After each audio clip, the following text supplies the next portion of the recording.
Mabuhay and magical day. Welcome to Enchanted Kingdom.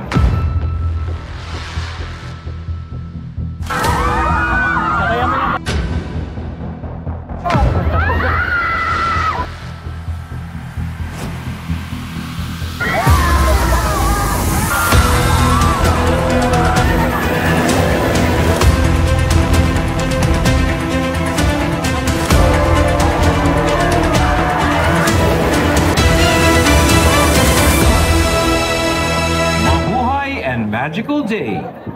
Welcome to Enchanted Kingdom. Thank you. Wedding anniversary namin ngayon, February 10, naisipan namin pumunta na Enchanted Kingdom. Nakapag-book kasi si Clarissa sa Klook. 1-4, round trip na yun, kasama na yung bus ticket. 2017 pa yung huli namin punta ng Enchanted Kingdom. Chinese New Year din pala ngayon, marami sigurong tao doon ngayon. Nag-jeep na lang pala kami, papunta doon sa May Buendia, kung saan sasakay kami ng bus papunta naman sa Enchanted Kingdom sa Santa Rosa, Laguna. Nandito na nga kami sa BBL Transit, pero di muna kami sumakay. Pumunta muna kami sa McDo para kumain, para mag-almusal, para may laban-laban din mamaya sa biyahe. Nagbaon na rin pala kami ng pananghalian. Para pagdating namin ng Enchanted Kingdom, kakain na muna kami bago pumasok. 11 AM pa kasi ang bukas ng Enchanted Kingdom. Kaya bumalik na agad kami dito sa may BBL Transit para hanapin namin kung saan kami bus sasakay. Madali naman siya makita kasi may nakalagay sa kanyang logo ng Enchanted Kingdom tsaka agila. May mga tao na rin na nakasakay. Mga ganitong oras, maganda pumunta dito, makakapili ka pa ng upuan. Pag upo namin ng bus, may lumapit sa aming babae o stop yata yun ng Enchanted Kingdom. Tiningnan niya yung book namin sa Klook, yung voucher sa Klook, tapos papipirmahin ka nila doon sa pangalan mo. Mga 9:30 AM lang nakaalis na yung bus, papunta ka ng Santa Rosa, Laguna. Ang bilis namin nakarating, mga 10 AM pa lang yata ito. Dito na mismo kami binaba sa iloob ng Enchanted Kingdom. Sa pagkakaalam ko kasi, kapag nag-commute ka, doon ka nila ibababa sa may Walter, tapos sasakay ka ng tricycle doon papunta rito sa Enchanted Kingdom. O di kaya naman, pwede mo siyang lakarin. Kinain na muna pala namin yung baon namin bago kami pumasok. Saktong 11 AM, may sumasayaw na doon sa entrance niya. Napakadaming tao ngayon, may mga nagpi-field trip din na estudyante, tapos sumabay pa yung holiday. Dito naman sa entrance ng Enchanted Kingdom, titingnan pa rin yung book nyo sa Klook, yung voucher, tapos i-scan nila yung QR code. Pagkatapos may scan, next naman yung tatatakan ka, invisible yung pantatak nila dito. Ano daw yan? Ewan ko, na-scan yata yun eh. Ito, pag may ganito ka na. Ba't ganito? Ano ito? Kuya, wala. Ano sabi niya? Hindi, ano yan?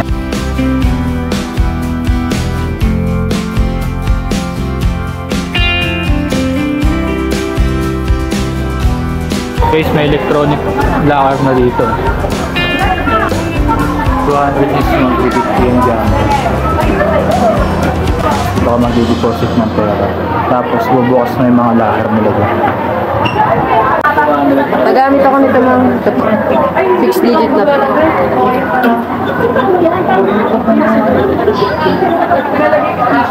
Then, okay.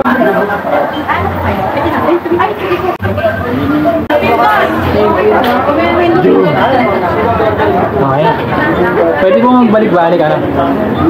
I-enter lang. Ito pala eh. Small lang. Double check. Alright. Nag-avail kami nung locker nila dito para wala kami masyadong dala. Nga pala, bawal magdala ng pagkain na galing sa labas papasok dito sa loob. Bawal din bumili ng drink na galing sa labas papasok dito sa loob. Pero pwede magdala ng tumbler o ng jug. Tanggalin nyo na lang yung laman bago kayo pumasok ng entrance. May drinking fountain naman dito kung di kayo maselan. Kasi ang mineral nila dito, 40 pesos yung maliit pa lang. Una nga namin itong sinakyan yung pinakamahirap, yung carousel.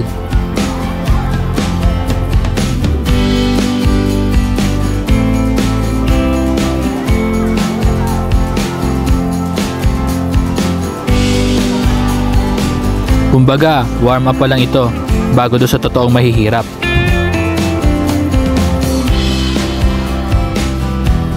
Sunod naman namin itong sinakyan, yung up and away.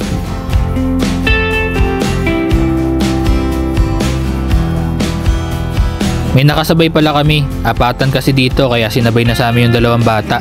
Medyo nahihilo na nga yung bata dyan. Sunod namin yung sinakyan, itong bump car. Paborito ko dati to, pero parang tingin ko dumami yung bump car nila dito kasi halos di na kami magka-andar-andar. Parang ang sikip na tignan. Naglibot-libot muna kami, nagpababa ng tagtag.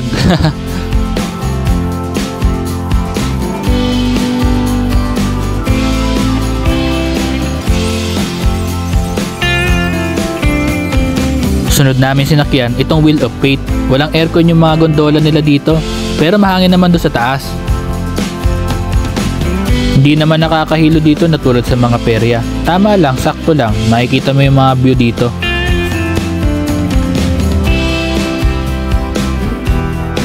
Malapit na nga kami sa exciting part. Isusunod na namin tong Anchors Away.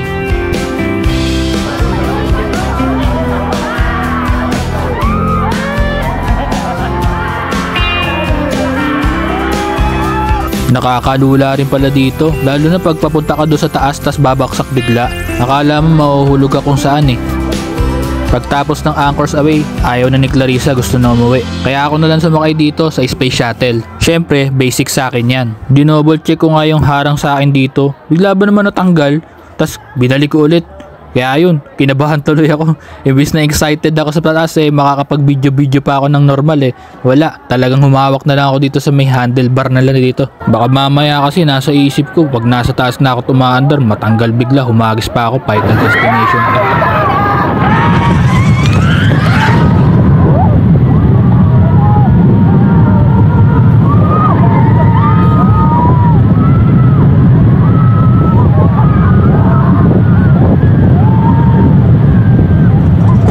Baliktad talaga bituka mo dyan. Palingon-lingon pa ako nito kay Clarissa. Yabang ko pa nga nito. Di sana ako pipikit pero napapikit talaga ako sa lula.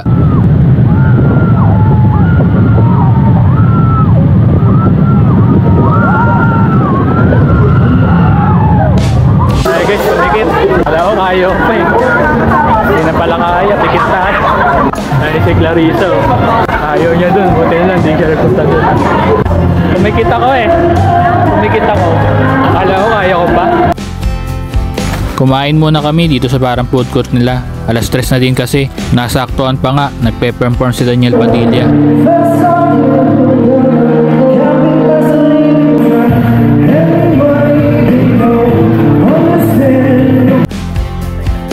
Pagtapos namin kumain, hindi na kami sumakay sa mga rides.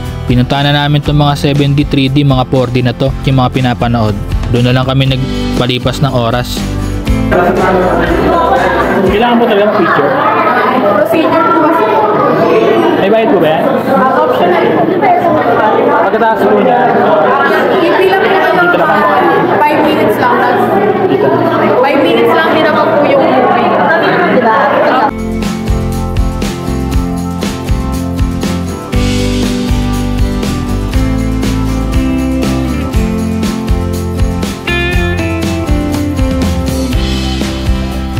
Lalabas lang namin ng Rialto.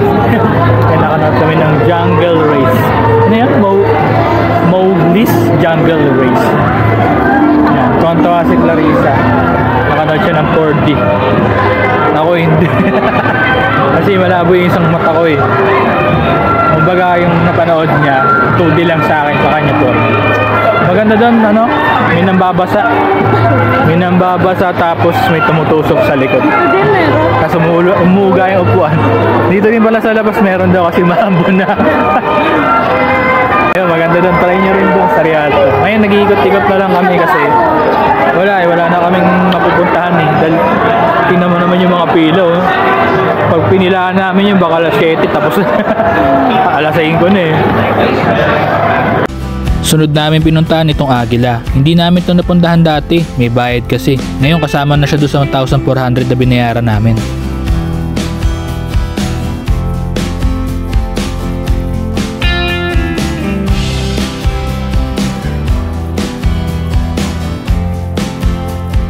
Medyo ang tagal nga lang ng pila dito.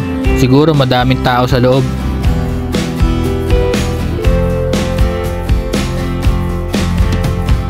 Natapos na din, bawal kasi mag-camera doon sa loob kaya hindi ko na napakita sa inyo.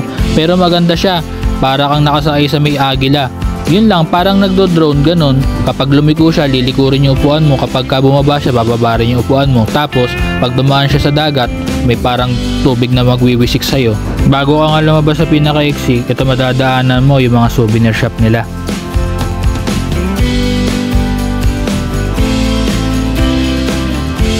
Pumasok kami dito, may liwanag pa. Lumabas kami, madilim na. Ito pala yung itsura niya paggabi. Maganda yung mga rides nila, maraming ilaw.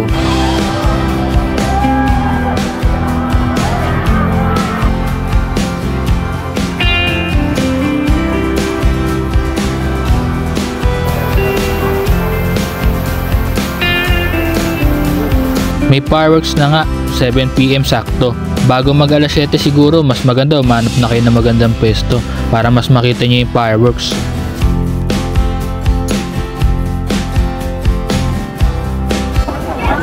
Tayo muna kami ngayon. 7:10 na rin. Tapos siguro mga 7:30 daw sabi ni Clarissa. Punta na raw kami doon sa bus na sinakyan namin. Papunta naman ng Buendia yun. Ay si Clarissa bumibili pagkain. Ito na kasi yung drinks niya. Medyo mahal yung mga pagkain dito, mahal yung mga drinks. Ang technique pala dito kapag bibili ka ng tubig dito na mineral, meron dito parang iniigiban. Kasi 40 yung mineral dito. Huwag mo tapon yung bote mo na yun. Igiban mo doon siguro. Malinis naman yun kasi may drinking fountain yun eh. O kaya dala kang tumbler dito yung nga napapatapon sa yung laman. Tapos dito ka na magigib. Kaso kami ngayon, wala kaming tumbler. Talagang bili lang kami ng bili ng mga ng tubig. Na 3.40 na kami plus ito pa. Yan. Tapos pagkain yun, medyo mahal din. Pagkain dito pero okay lang. Sulit naman yung mga naging rides namin dito ngayon. Kahit konti lang. Si Clarissa, konti lang yung naging rides niya eh. Takot kasi ako talaga. Pinilit kong makapag-rides kahit paano. Kaso ang haba lang ng pila. Buti na talaga isang oras sa kalating oras. Yung gusto kong ang rides na yung nababasa, nagdala pa ako ng kapote, hindi ko rin nasakyan ngayon. Kasi sobrang haba. Kahit ngayon, ayun yung pila, nasa labas. Eh baka pag pumila pa ako dyan, maiwan kami ng bus na sinasakyan. 8:15 lang daw kasi alis na yun. Kaya wala na.